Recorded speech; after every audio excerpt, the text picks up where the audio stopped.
CTET जुलाई 2025 का CSAT का important question है कि सीटेट की शिक्षण विधियाँ, ठीक है, जो हर एग्जाम में पूछता है। सीटेट में शिक्षण विधियाँ पूछता है, ठीक है। शिक्षण विधियाँ क्या बोलते हैं, बहुत इंपॉर्टेंट से 20 नंबर क्वेश्चन पूछता है, तो जो बहुत ही इम्पोर्टेंट है, ठीक है। पहला है कि शिक्षण विधि में कि समवाय विधि, ठीक है। तो समवाय विधि किसे कहते हैं, तो इसमें दिया हुआ है कि ए नंबर में या ये मनोवैज्ञानिक विधि है, ठीक है। इस विधि के द्वारा व्याकरण को शिक्षा को इस विधि में व्याकरण की शिक्षा को स्वतंत्र रूप प्रदान नहीं किया जाता, ठीक है। ये मनोवैज्ञानिक विधि है। इस विधि में व्याकरण को शिक्षा को स्वतंत्र रूप प्रदान नहीं किया जाता है, बी नंबर में, ठीक है।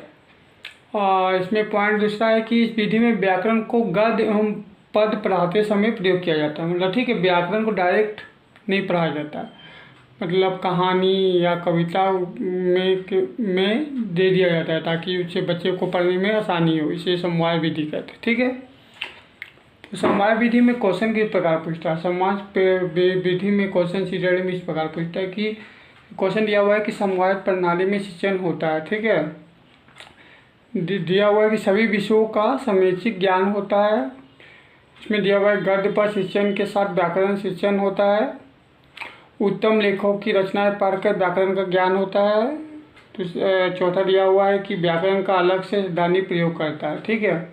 तो हम समवाय विधि में पढ़े थे, इस विधि को डायरेक्ट नहीं पढ़ा जाता है स्वतंत्र रूप से व्याकरण, इस विधि को गद्य पद के अनुसार पढ़ा जाता है। तो इनसे हो जाएगा बी नंबर, गद्य पद शिक्षण के साथ व्याकरण शिक्षण का प्रयोग किया जाता है, ठीक है। अब दूसरा नंबर का है कि विधि है अनुकरण विधि, ठीक है। तो अनुकरण विधि को सिमुलेटेशन मेथड भी कहते हैं, ठीक है। तो अनुकरण का अर्थ होता है कि देख कर सीखना, ठीक है, मतलब दूसरा कोई जो देख कर रहा है उसको देख कर सीखना, उसी को अनुकरण कहते हैं, ठीक है।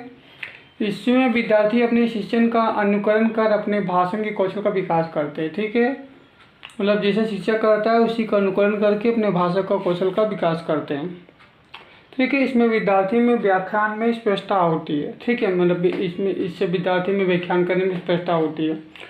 या छोटी अवस्था के बच्चा के लिए बहुत ही उपयुक्त है, ठीक है। बच्चा जब छोटा रहता है इसके लिए बहुत ही उपयुक्त विधि है ये विधि, ठीक है। तो इसका कौशल क्या बोलते हैं, इससे हम दूसरा उदाहरण दे सकते हैं कि बच्चे अपने माता पिता क्या बोलते हैं कि आसपास पड़ोस से देख के सीखता है, ठीक है। माता पिता जैसा बोलते हैं वैसे ही बोलता है, करता है, ठीक है। इसे कहते हैं अनुकरण विधि।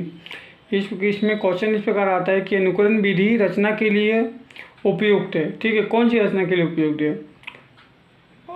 तो ए नंबर पे दिया शिशु स्तर पे, बी नंबर पे दिया उच्च स्तर पे, तीसरा दिया हुआ प्रारंभिक स्तर पे, डी नंबर दिया उपयुक्त में कोई नहीं, ठीक है।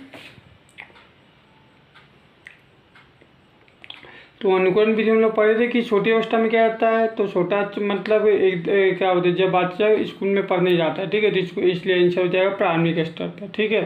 शिशु स्तर नहीं हो क्योंकि शिशु में बच्चा बहुत छोटा रहता है, उसको कुछ ज्ञान प्राप्त नहीं होता है, इसलिए आंसर हो जाएगा प्रारंभिक स्तर से, ठीक है। 2 से 5 वर्ष की अवस्था उसको कहते हैं प्रारंभिक स्तर, ठीक है। तो आंसर हो जाएगा अनुकरण रचना कब उपयोग होता है, प्रारंभिक स्तर पर, ठीक है। दूसरा नंबर को विधि था, तीसरा विधि अगला वीडियो में।